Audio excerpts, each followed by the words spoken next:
Je voulais d'abord être ingénieur chimiste, et puis parce que la chimie m'intéressait beaucoup. Puis finalement, en terminale, j'ai été passionné par la biologie parce que j'avais un très bon prof.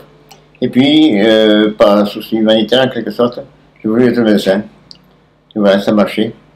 Et donc, j'ai fini mes études de médecine à Toulouse, comme d'habitude. C'est là que j'ai décidé d'aller en Afrique. Parce que ça ne me plaisait pas de rester en France, où il y avait déjà presque trop de médecins. Il fallait jouer des coups pour se faire une clientèle.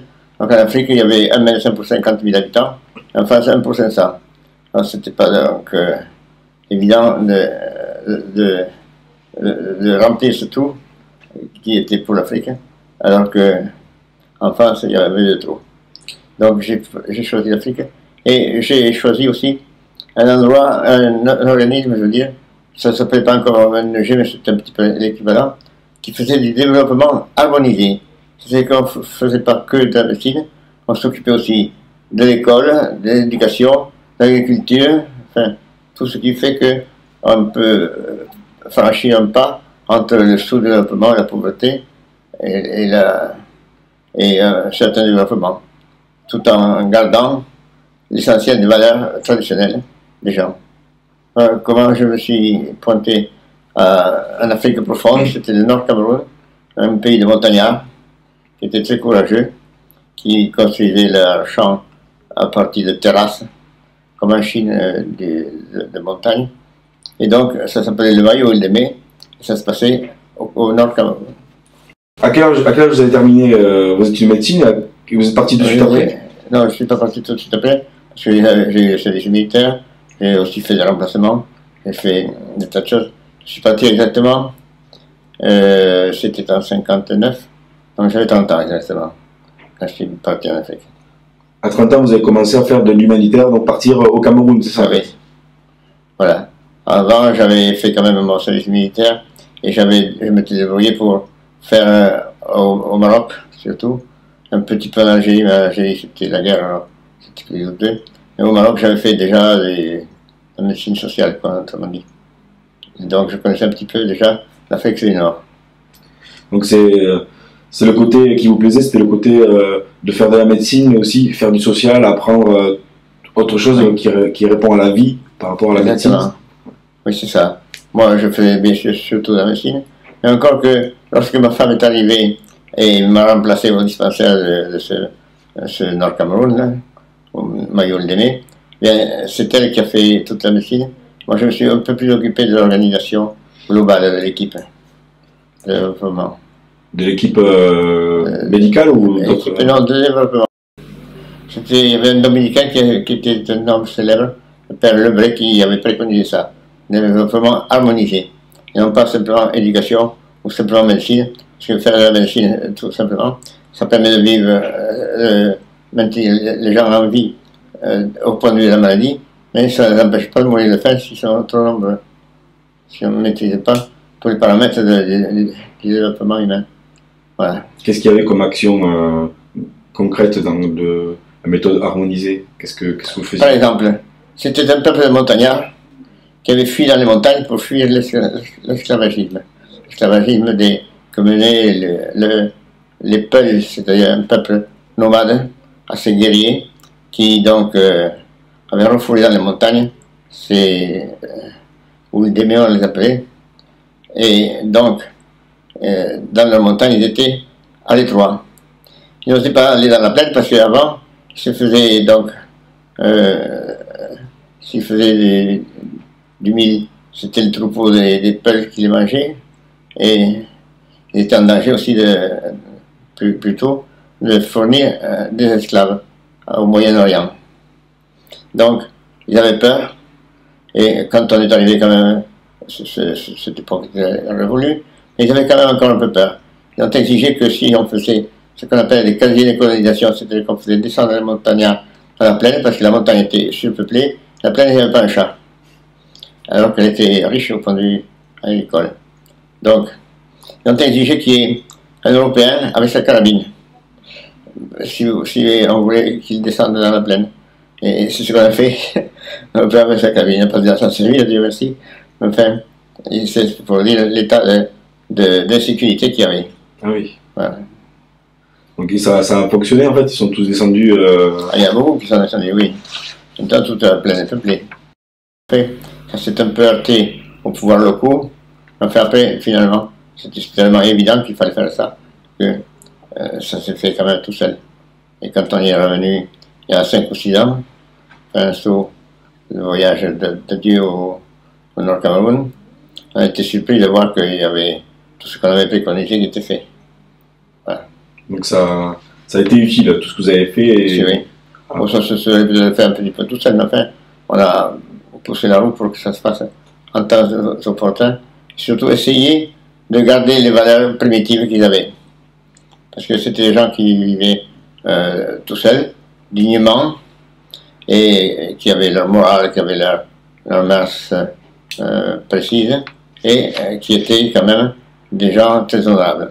Nous ne voulions pas qu'ils fassent des sous-prolétariats urbains qui sont à la fois au chômage, faméliques, et qui font la proie aussi des bandes organisées qu'on voit dans cette grande ville.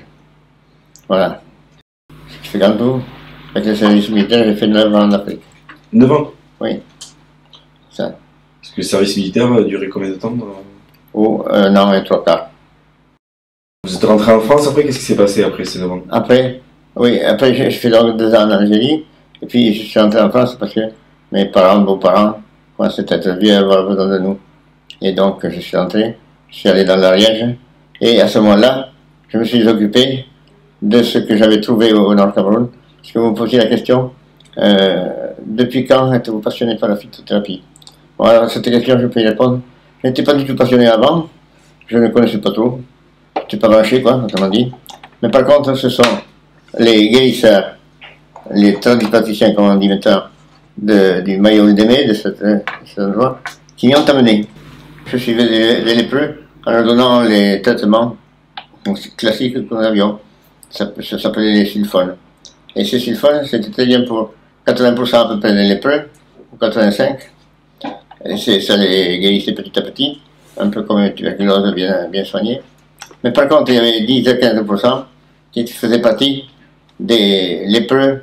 Les lépromateux, c'était une forme qui n'obéissait pas à ces sulfones, à ces remèdes. Au contraire, ces remèdes risquaient de les tuer, parce qu'en tuant des microbes de la lèpre, on faisait une toxémie, c'est-à-dire une intoxication qui était très mortelle. Donc c'était un cas très difficile. Alors il y a un de mes malades qui avait cette forme-là, que de temps en temps, qui venait de temps en temps pour se faire couper un bout de phalange des doigts, parce que la lèpre ça ne rigole pas, et c'était à ce rôle un peu glorieux que je cantonnais, parce que les sulfones, on était toujours sur la corde d'oreille. Un beau jour, je le vois arriver, guéri. Bien sûr, ces phalanges ne l'avaient pas repoussé, mais il avait une peau très saine, plus de taches de lèpre, plus rien. Et qu'est-ce qui t'a fait de beau? Mais je suis allé prendre des remèdes d'un guérisseur de la montagne. Un guérisseur, c'est un ancien, un vénérable. On appelle en Afrique, les anciens, on ne les appelle pas les vieux, on les appelle les vénérables. Ça démontre un petit peu la place qu'ils ont. Ouais. Voilà, alors je suis allé prendre les remèdes qu'on m'a donné, un vénérable, un ancien, et voilà, je suis guéri. Ah bon, et bien, tant mieux. Alors j'ai fait donc des tas de démarches pour connaître ça, et finalement j'ai pu avoir quelque chose de secret de ces guérisseurs. C'était des plantes, donc j'ai vérifié que c'était efficace, et un beau jour j'ai confié aussi à ce guérisseur un de mes amis qui était moniteur agricole, un Français, qui faisait partie de notre équipe, et qui était couvert d'un psoriasis. Vous voyez ce que c'est le psoriasis? Ouais. C'est une maladie de plaques rouges, de la tête aux pieds. Je vous laisse penser ce que ça donnait avec 40 à l'ombre et cette carapace. Donc c'était vraiment très lourd. Et je n'avais rien, pas plus que les autres médecins européens, contre ce psoriasis. J'ai demandé au guérisseur qui m'avait guéri le lépreux, est-ce que tu connais quelque chose pour cette maladie? Oh, je me souviendrai toujours qu'il nous avait amené dans sa case, et une petite cuirette faite avec une tige de mil, bien effilée. Il a cuiretté ces plaques blanches sur la peau rouge, exactement comme on faisait avec les dermatologues en France. Il a fait un examen tout à fait dans ce genre, examen dermatologique. Après son examen, il dit, mais c'est un jeu d'enfant de gagner ça. Il dit, ah bon, moi je suis pas capable. Bon, ben, qu'il peint ça et ça, et il appelait ça et ça, et des racines qui avaient un goût dégueulasse, mais enfin, il appelait quand même, dedans, et au bout d'un mois, il était guéri. Ça m'a interpellé, bien sûr, ça. Ça m'avait interpellé déjà la guérison du lépreux. Même sur les vis, ben, je ne savais pas que ça pouvait guérir. Bon. Après ce remède sur les vis, j'ai vu qu'en France, ça pouvait marcher, mais pas aussi radicalement que je pensais. Il y en a qui obéissaient très bien à ce produit, d'autres qui n'obéissaient pas. Et ça, il a fallu qu'on fasse des études d'immunologie pour connaître ça, pour savoir qu'est-ce que c'est, quels étaient les cas qui obéissaient, quels étaient les cas qui n'obéissaient pas. Je pensais qu'il y avait des choses passionnantes dans la phytothérapie, c'est ça qui m'a amené donc à m'y mettre. Les plantes, c'est tout un monde. Il y a des bons, des mauvais, des toxiques. Il y a des plantes toxiques qui contiennent du mauvais et du bon, comme le Gnidia crottiana. Il faut commencer par lui enlever son poison, puis après on peut travailler dessus et chercher un très bon produit qui nous aide même un petit peu dans les maladies malignes, un petit peu les leucémies aiguës, les myélomes ou maladies de Calais, enfin des maladies qui peuvent être mortelles, et que ces produits, sans être des miracles, aident bien.